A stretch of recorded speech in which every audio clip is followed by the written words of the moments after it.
prepared for the power? I wouldn't say I was prepared, but I would say that everything that came to me, I was able to handle it because I'm used to it. I was always used to being popular, so when I got really far, I was happy about it. I was happy about it because I would love the attention from people actually listening to me being super relatable, like me going through what I'm going through, like the co-parenting, my health, like everything I had going on with me. I wasn't afraid to share that with people. Why did you want to share it? Because I wanted people to know, bitch, I'm just like you. Like, I wanted people to know that whatever you going through, I went through it too. If you went through heartbreak, I went through it too. A nigga used you, a nigga used me too. Like, I wanted people to understand that we are superhuman. Like, we are just like you. It's just that you probably know more about us and you probably went through it too, but you don't want to say it. But I was super open about it. When you heard back from when you started sharing your story, well before, as I said, people started to appreciate your gift and your talent with beauty. When you started sharing your story and others started to say, I'm going through the same thing or I experienced the same thing, how did that feel? It made me not feel sad about what I was going through. Even though I know women go through the thing I go through, but I love that they would share it with me, and I love that they was open with me. People used to DM me secretly all the time, telling me, oh, girl, I went through that too. And I would kind of tell them how I dealt with it or how I deal with it at the moment. Even with business, I'm okay with sharing how I became a millionaire. I'm able sharing like what I went through in real life and where I came from. I'm the same person, but I just have more money now, you know. And I wanted people to understand that it's okay to be who you really are, just because you're going through whatever you're going through. I went through a lot on social media. I was embarrassed. I went through a health scare. I went through so much, and everybody's seen it. And I was okay with that. I was okay with it, but I also showed that even though you humiliated, you could still become a whole different person from that. You could grow from that, and people need to know that it's fine. You've done a lot in the space of entrepreneurship for young and whatever age Black business women, because we are the least likely to get loans and backing. Banks are not opening the doors to support our small businesses. And even after the pandemic, we know that Black female-run businesses were hit harder than anyone. And they say some of our businesses may never come back, or it may take until, I believe the last estimate was like 2030 for some of our Black female-run businesses to survive. Part of the strength of the woman that you are is the entrepreneur story and sharing that. I feel like when it comes to women, especially men are kind of intimidated by us because, you know, women are the new real niggas. You know, like literally, we are the new head of the household. Like, even though, and the thing is, I feel like women could be in the streets and like we could be like that boss woman, and we could be this multi-millionaire, we could be this strong woman, but we got to go inside and be small to our men, you know.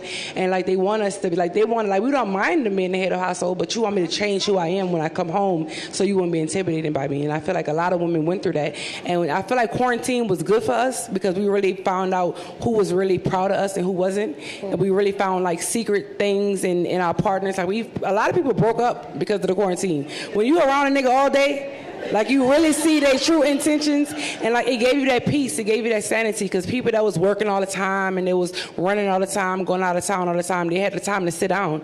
If you noticed on social media, many more people started going live, they started marketing their brand more. A lot of people became entrepreneurs during the quarantine. Yeah. And that was great because we had the time to do that. You had the time, and you had an opportunity. And I'm always be who I am. I don't care who I'm with. Like, you have to understand, I'm a very strong-minded person. I'm very strong-headed, and that should be okay with my man, you know. And people have to understand that. Angie, you said? I just want to say, so today I was having my makeup done at the hotel, and the makeup girls from New Orleans. You said New Orleans or New Orleans? Yes, New Orleans, yeah. Okay. So I was telling her that you were going to be here on the panel, and she said, as a young, aspiring makeup artist, that she met you somewhere, and she was a fan, followed you, and then not only did you encourage her, but you were telling her about what products to put out first, what outlets to reach out to, some of the pitfalls. Like, you really broke down the business to her in a way that she had never experienced. And I think that is a testament to who you are, because sharing information also is really important. It is, absolutely. It is.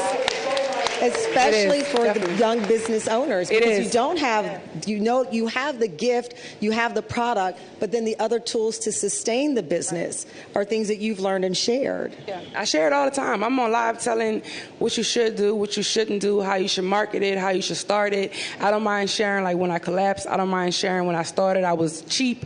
I don't mind sharing any of that. I feel like if you have the blueprint, you should be able to share it. If you don't share it, then how can you be about women empowerment if you don't want to share what you learned, you know? So I don't mind sharing that.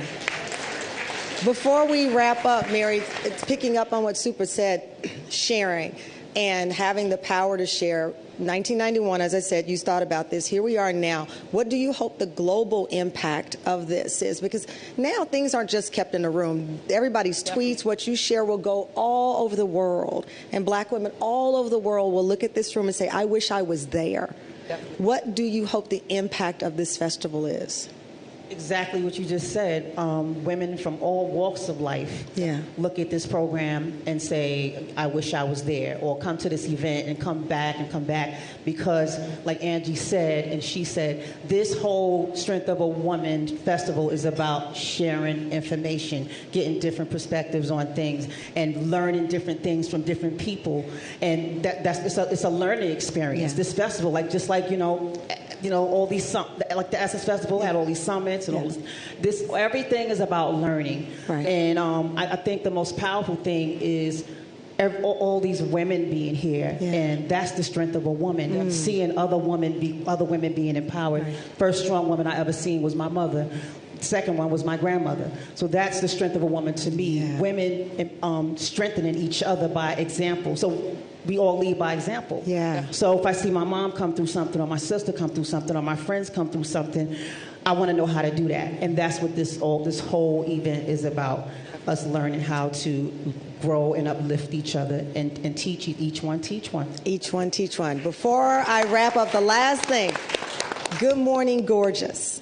Yes. Tell them the story of that song. Ooh, okay. Y'all gonna really make me cry. Okay.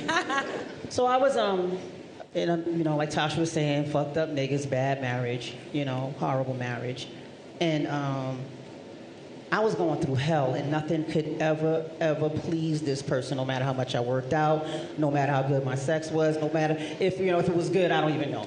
But nothing could ever please this person. And so I started just trying to figure out how I can please myself and forget this person and him not being satisfied. So I started watching, I've always watched T.D. Jakes and Joel Osteen, and one day I was watching T.D. Jakes, and he said in his sermon, he said, what you say about you is more important and effective than anything that anyone else could say about you. Definitely. And when I heard that, a bell went off, and I in my prayer time, I began in the morning to say, good morning, gorgeous, good morning, beautiful. Even though I didn't feel beautiful, I didn't feel gorgeous, I didn't feel none of that shit. I just had to say something powerful to myself that I didn't even believe, to make it manifest, make something manifest, make me believe something on my face or my body was attractive because this person wasn't happy. So now I realized that I realized that it was not about him making me feel good about myself. I had to figure out how to do that on my own. Yes. And now I can see some shit. I'm like, oh shoot, I'm pretty beautiful. I didn't even know. So I had to do that for myself, and it was hard because nobody knows how to walk in self-love. When you don't know how to do it. But when you learn, when you go through so much hell and people hate you more than you hate you. You don't want to end up dead. So you got to figure out a way. So when you hate yourself, everything, the universe, nothing in this world, different dimensions, nothing can respect it or respect you. So I had to learn how to love myself and respect myself, and now the universe and the world is just opening up on everywhere. I'm like, oh. So that's because I learned how to love myself, and so I learned how to love myself, like Tasha said, in a very dark place where I was dependent on someone to make me feel great. But I had to, when T.D. Jakes said, nah, what you say about you is way more effective than what anybody can say about you. And I started speaking money, beauty, romance, everything. And when I tell you, it's your word. We have the power. It's your words that work. And so that's where Good Morning Gorgeous came from. And I chose the morning because in the morning no one feels gorgeous or pretty. Right. When you go to that bathroom, you make that first, whatever you're going to do. And you see yourself after a hangover or something like that, you got makeup and stuff, or you got struggle braids from your wigs or whatever, and you looking in the mirror and you like, Good morning, gorgeous. Gorgeous. I love you. I need you. You all I got. And that's where the song came from. On that note, good afternoon, gorgeous. We love you all. Enjoy this festival. Enjoy this summit. Share everything with everyone because we will have a 2, a 3, a 4, a 5, a 6 every year celebrating the strength of a woman. Look in the mirror in the morning and tell yourself what? Good morning, gorgeous. Yes. So much. Thank you, Mary, Super Tasha, Angie. Thank you, everyone.